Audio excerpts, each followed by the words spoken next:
હું રાકેશ બાલધા બધાની માફી માંગુ છું કે એક બીજી એવી વાત છે જે મેં બધા લોકોથી છુપાવી છે। 3 વર્ષ પહેલા અમારો એક કાર્યક્રમ હતો, શ્રીમદ ભાગવત ઉપરની 7 દિવસની અમારી વાર્તાઓ હતી।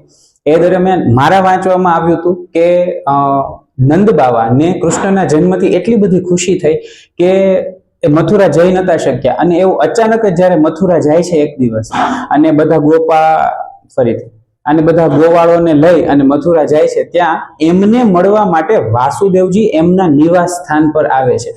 અને આ વાત શ્રીમદ ભાગવત પુરાણમાં લખી છે કે વાસુદેવ જો જેલમાં હોય તો નંદ બાવાને મળવા કઈ રીતના આવી શકે, એટલે આ સાબિત કરે છે કે વાસુદેવજી જેલમાં નહોતા, પણ વાસુદેવજી નજરકેદ જેવી પરિસ્થિતિમાં હતા કે જ્યાં એમની ઉપર 24 કલાક પહેરો હોય। આ વાત પણ અમારાથી 4 વર્ષ પહેલા જાણવામાં આવી છે અને તમારા લોકો સુધી 4 વર્ષ મોડી પહોંચાડીએ છીએ, એ બદલ અમે તમારા બધાની માફી માંગીએ છીએ।